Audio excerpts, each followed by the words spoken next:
समाज सतपारा समाज देवी पूजक समाज અમે આપશ્રીના માધ્યમથી સરકારને અમારી વાત પહોંચાડવા માંગીએ છીએ કે ઓબીસી સમાજને આઝાદી પછી 56 વર્ષ પછી આરક્ષણ મળ્યું. બંધારણ એવું કહે છે કે જેની જેટલી વસ્તી એનો બધી જગ્યાએ એ પ્રમાણે ભાગીશું હોવો જોઈએ. બંધારણ અમલમાં આવ્યું ત્યારથી એસસી અને એસટી સમાજને વસ્તી પ્રમાણે આરક્ષણ મળે છે.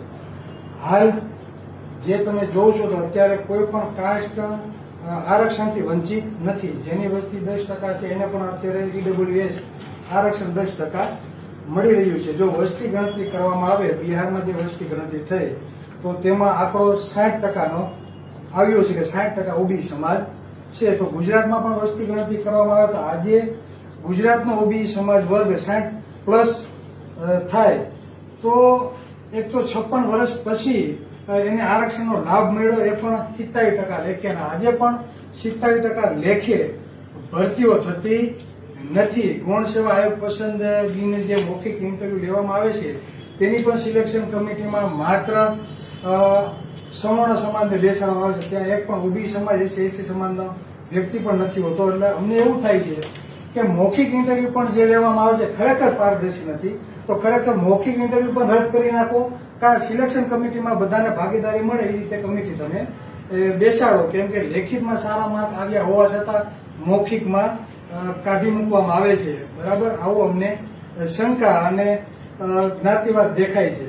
તો અમે સરકારશ્રીને રજૂઆત કરવા માંગીએ છીએ કે જે સમાજની જેટલી વસ્તી હોય એ પ્રમાણે આરક્ષણ આપવામાં આવે. તો ઓબીસી સમાજની જો વસ્તી ગણતરી થાય અને એની વસ્તી પ્રમાણે તેને આરક્ષણ આપવામાં આવે, આ અમારી માંગ છે. અને બીજું, દરેક ક્ષેત્રમાં જે પ્રમાણે વસ્તી હોય એ પ્રમાણે બજેટ ફાળવવામાં આવે. આજે બિન અનામત વર્ગને સરકાર દ્વારા અત્યાર સુધીમાં 2000 કરોડની ફાળવણી કરવામાં આવી છે. તો ખરેખર સરકારને તો જે સમાજ પછાત રહી ગયો છે તે પછાત સમાજને અન્યની હરોળમાં એક સમાન અવસર મળે તે હરોળમાં આવે તેવો પ્રયત્ન સરકારે પહેલા કરવો જોઈએ. તો આજે ઓબીસી, એસસી, એસટી સમાજ માટે કેટલું બજેટ ફાળવવામાં આવે તો કે આંકડા જો તો 250 કે 300 કરોડ રૂપિયાનું કદાચ બજેટ હશે આ 85% સમાજને. જ્યારે આ 2-3 વર્ષમાં 2000 કરોડ ઉપર ઈડબ્લ્યુએસ નિગમને ફાળવવામાં આવ્યા છે. બરાબર, તે સિવાય રાજકીય રીતે પણ અન્યાય થાય છે. આજે